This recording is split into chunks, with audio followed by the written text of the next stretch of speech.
జిల్లా కేంద్రంలోని కృష్ణానగర్ శ్రీ షిరిడి సాయిబాబా మందిరంలో సత్సంగ వేడుకలు ఘనంగా నిర్వహిస్తున్నారు. ఇటీవల మున్సిపల్ కోఆప్షన్ గా సభ్యులుగా నియమితులైన గట్టు సతీష్, వీరభద్రిని పద్మజ వారిని ఆలయ నిర్వాహకులు ఘనంగా సత్కరించారు. ఈ సందర్భంగా వాణి మెడికల్ సతీష్, కరుణ దంపతులు మరియు నల్వాల ప్రసాద్, శైలజ దంపతులు వారి పెళ్లి రోజుల వేడుకలు ఈ సందర్భంగా ఘనంగా నిర్వహించుకున్నారు. కోఆప్షన్ సభ్యులుగా నియమితులైన సతీష్, శ్రీలత, పద్మజ, శ్రీనివాస్ జంటలను పలువురు అభినందించారు. ఈ కార్యక్రమంలో ఆలయ అధ్యక్షుడు డాక్టర్ సతీష్ కుమార్, నాగుల కిషన్ గౌడ్, మార కైలాసం, కడలి రామకృష్ణారావు, కంచి కిషన్, యాదగిరి మారుతిరావు, సామాజిక కార్యకర్త తోట రామచంద్రం, ఆలయ అర్చకులు, సత్సంగ సభ్యులు, భక్తులు పాల్గొన్నారు.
పుణ్యకీర్తి పుణ్యరూపా కలికల్పశరాశిని కాత్యాయని కాళహంత్రి కమలాక్షని సేవిని కుసుమప్రభా మృగాక్షి ఉదోల్లత మహనీయ దయామూర్తిర్మ హ్రీం శ్రీం ఐం క్లీం సౌః సౌః క్లీం ఐం శ్రీ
సంతోషం.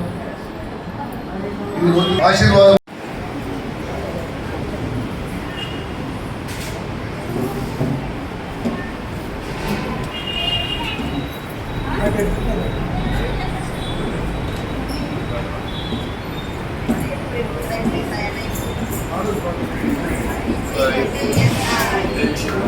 కాలంలో 2026-2031 సంవత్సరం సంబంధించిన పురపాలక సంఘ ఎన్నికల్లో జగిత్యాల పట్టణంలో నూతన పురపాలక సంఘ సమావేశ సభ్యుల యొక్క ఎంపిక జరిగింది. అందులో భాగంగా ప్రభుత్వ నిబంధనలు అనుసరించి కోఆప్షన్ సభ్యుల ఎన్నిక అనేది ఉంటుంది. అందులో ఒక 2 మైనారిటీ సభ్యులు, ఒక 2 జనరల్ సభ్యులుగా ఉండడం జరుగుతుంది. 2 ఫిమేల్, 2 మేల్ కేటగిరీలో ఈ ఎంపిక జరుగుతుంది. మరి అందులో భాగంగా గతంలో పురపాలక సంఘ సభ్యునిగా నేను మా సోదరి శ్రీమతి పద్మజ గారు ఇద్దరం కూడా జగిత్యాల పట్టణ పురపాలక సంఘంలో పనిచేసిన అనుభవం ఉన్నది.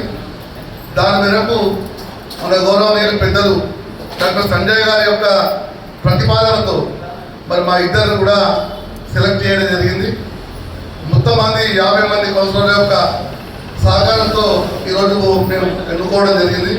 మమ్మల్ని ఎంపిక చేసిన గౌరవ పురపాలక సంఘ అధ్యక్షురాలు వాణి గారు, వాణి శ్రీనివాస్ గారు, అదేవిధంగా గౌరవ కౌన్సిల్ సభ్యులందరికీ, ముఖ్యంగా మా యొక్క అభ్యర్థ్యాన్ని ఎంపిక చేసిన గౌరవనీయులు పెద్దలు డాక్టర్ సంజయ్ గారికి ధన్యవాదాలు తెలియజేసుకుంటున్నాం. ఇటీవలే నన్ను మాతో పాటు ఎక్కువ నలుగురిని కోఆప్షన్స్ మెంబర్గా మాకు అవకాశం కల్పించిన పెద్దలు గౌరవనీయులు మన శాసనసభ్యులు సంజయ్ అన్న గారికి మరియు మన మంత్రివర్యులు అడ్లూరి లక్ష్మణ్ అన్న గారికి మేము ఎల్లవేళ బాబాసాహెబ్లో చెప్తున్నాను అని కృతజ్ఞతలోనే ఉంటాను. ఇంకా మరియు మాకు సపోర్ట్ చేసిన సమీర సింగన్న గారికి, కౌన్సిలర్స్ అందరికీ ధన్యవాదాలు తెలియజేస్తున్నాను. ఇంకా ఆలయానికి సంబంధించి ఎలాంటి డెవలప్మెంట్, ఎలాంటి కార్యక్రమాలు ఉన్నప్పటికీ అన్నిటికీ చేదోడు వాదోడుగా ఉంటామని మున్సిపల్ సందర్భంగా అన్ని రకాల సపోర్ట్ చేస్తూ ఆలయానికి ప్రతి కార్యక్రమంలో నేను కూడా పాల్పంచుకుంటానని ఈ సందర్భంగా